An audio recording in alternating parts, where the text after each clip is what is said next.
Eesti pärimusmuusika keskus koos Mooste rahvamuusika kooliga on alates mullu sügisest pununud Moostes pärimusmuusika pesa, kus kuust kuusse korraldatakse külapeo õhustikuga tantsuõhtuid ja kontserte.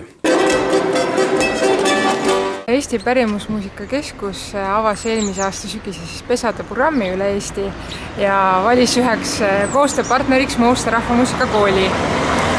Moostes toimuvad siis meil tantsumajad ja sellised pärimusmuusika kontserdid eksootiliste esinejatega. Ja tantsumajade mõte on see, et sellises mõnusus külapeo formaadis nautida head pillimuusikat, tantsida koos, suhelda. Tantsumajad vanasti või külapeod olid tegelikult ju ka kogukonna ühendavaks kohaks. Ja meie eesmärgiks tänapäeval on lisaks sellele, et nautida tantsimist ja õppida tantsima, vanu seltskonna tantse, ka pillimeesi panna proovile, et pillimees oskaks tantsija järgi tantsida või mängida, et pillimees oskaks tantsija jaoks mängida ja et pillimees saaks aru, et ta peab mängima hästi selleks, et oleks tantsijaid, et iga pillimehe järgi ei lähe päris käima ka. Tantsumaja on peoformaat, kus on võimalik osa saada külapeo kaasakiskuvast meeleolust koos ärksate pillimeeste ja elava pärimusmuusikaga.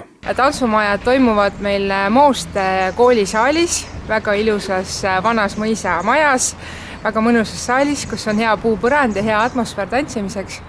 Ja esinejad vahendab meile Eesti pärimusmuusika keskus ja pillimehed, kes siis esinevad, ja teine ansambel, kes on meil iga kord kohapeal, on meie oma raudvara, ehk siis Mooste rahvamuusika kooli pilliklubi, kes on kohapeal ka väga tuntud juba, tegelikult nad on üle Eesti käinud palju mängimas ja nemad siis mängivad selliseid nii vanu seltskonnatantse, pärimusmuusikat kui ka autoriloomingut juurde.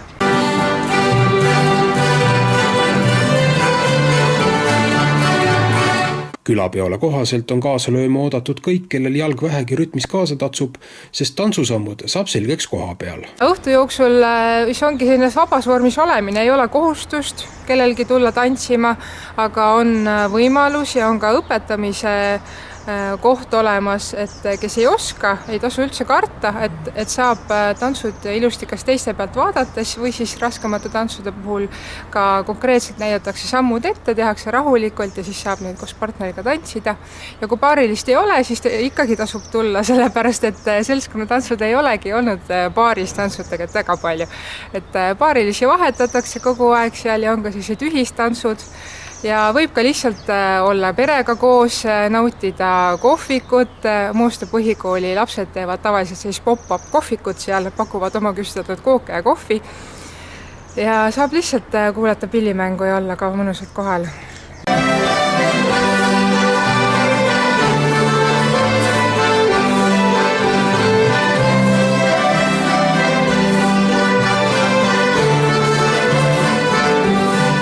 Eesti inimesele meeldib tantsida.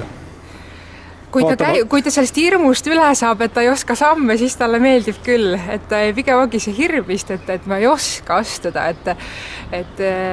Aga seltskonnatantsu puhul ei olegi õiget ja valet tegelikult olemas. Et seal on nii palju eri variatsioone, et tavalised reilendrid, valsid, polkad, tantsid nii, nagu parajasti tuleb. Mis on see, et need, kes on ikka tantsinud pikemalt või on julgenud tulla tantsupõrandale, siis see tegelikult vabastab päevased tööpinged, inimesed muutuvad rahulikumaks, nad saavad suhelda, nad tunnevad, et nad on nautinud olukorda, nad on hetkes olnud ilusat muusikat kuulanud, et ta vabastab tegelikult pingeid ja tantsimine, tõstab tegelikult energeetiliselt inimeste taset. Sellel kevadel on ees veel 2 tantsumaja. 11. aprillil on oodata Eesti Norra duot ning teine tantsumaja on 23. mail ja meil on tulemas ka ilmselt pööripäeva aegu Moostes üks üllatus. Lähtuvalt sellest, et eelmine aasta toimus Moostes Baltika pärimuspidu, aga seda me veel ei avalda, mis seal täpselt toimub, aga ilmselt jaanipäeva aegu siis me lõpetame tantsumajad, nii et 2 tükki aprillis, mais ja 1 veel juunikuus.